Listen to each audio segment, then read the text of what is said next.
Star మా నుంచి తాజాగా ఒక ప్రోమో రిలీజ్ అయింది. ఆ ప్రోమోను ఒక్కసారి చూసినట్లయితే వీకెండ్ వచ్చిన నాగార్జున గారు హౌస్ లో ఉన్న కంటెస్టెంట్స్ అందరినీ కూడా పలకరించి డెమోన్ పవన్ ని లేపి, డెమోన్ పవన్ నువ్వు కెప్టెన్ గా బాగానే చేసావా అని అడిగేసరికి డెమోన్ పవన్ బాగానే చేశాను సార్, లాస్ట్ వీక్ కన్నా పోల్చుకుంటే ఈ వీక్ 100% లో బెస్ట్ ఇచ్చాను సార్, నేనైతే ఈ వీక్ ఫుల్ సాటిస్ఫై ఉన్నాను సార్ అంటే అది నువ్వు అనుకుంటే సరిపోదు కదా, నేను అనుకోవాలి, నాతో పాటు ఆడియన్స్ కూడా అనుకోవాలి.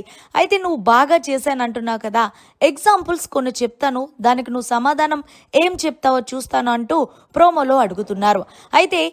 అయితే డెమోన్ పవన్ నువ్వు సంజన 8 గుడ్లు దొబ్బేస్తే నువ్వేం చేసావు, ఆ విషయం నీకు తెలిసినా తెలియనట్టు ఉన్నావు.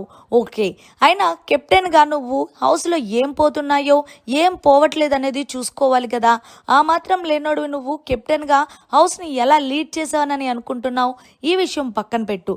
ఇంకొక విషయానికి వస్తే తనుజాకి సంజనకి పోపు విషయంలో చాలా పెద్ద గొడవ జరిగింది. నువ్వు అప్పుడు ఆ విషయాన్ని స్టార్ట్ అవుట్ చేయకుండా అసలు ఏమీ తెలియని సంజన దగ్గరికి వెళ్ళి బ్రతిమలాడుతున్నావు. అది ఎంతవరకు కరెక్ట్ డెమోన్ పవన్? ఇప్పుడు కెప్టెన్ అంటే ఏంటి, బిగ్ బాస్ తర్వాత బిగ్ బాస్ అంతటి వాడు.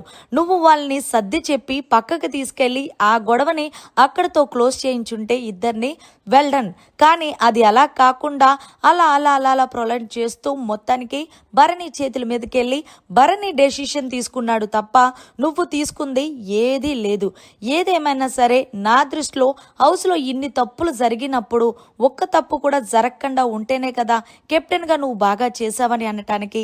మరి ఇన్ని తప్పులు పెట్టుకొని నువ్వు కెప్టెన్గా ఎలా చేశాను అంటావంటే అప్పటికి నేను చూశాను సార్, సంజన గారికి ఎంత చెప్పినా సరే వినట్లేదు సార్ అంటే నువ్వు పనిష్మెంట్ ఇవ్వాలి.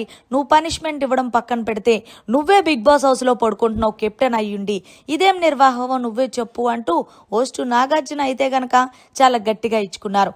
ఆ తర్వాత ఒక విషయంలో మెచ్చుకోవాల్సింది ఏంటంటే సంచలగ్గా కరెక్ట్గా చేసినప్పటికీ రీతు మాట విని నువ్వు అంత బాగా గేమ్ ఆడిన నీ ఫ్రెండ్ పవన్ కళ్యాణ్ అలా పక్కకి తీసేయడం నచ్చలేదు, అది కూడా తను హట్ అయ్యాడు, మా ఆడియన్స్ కూడా హట్ అయ్యారు అంటే అదే సార్ నేను చేసిన చిన్న మిస్టేకు, నేను సారీ కూడా చెప్పాను రీతు చెప్పడం వల్ల అంటే అదే కదా, అక్కడ నీకేమనిపించిందో చెప్పాలి కానీ పక్కన వాళ్ళు డెసిషన్ తీసుకోవడం ఎంతవరకు కరెక్ట్ అయ్యా అంటూ డెమోన్ పవన్కి అయితే ఇచ్చి పడేశారు నాగార్జున. మరి వీకెండ్ వచ్చిన నాగార్జున గారు ప్రోమోలో అయితే కనుక మొత్తానికి డెమోన్ పవన్కి ఇచ్చుకున్న దానిపై మీరు ఏమంటారు అనేది కమెంట్ సెక్షన్లో తెలియజేయండి. మరిన్ని లేటెస్ట్ లైవ్ అప్డేట్స్ కోసం చూస్తూనే ఉండండి మన ఛానల్.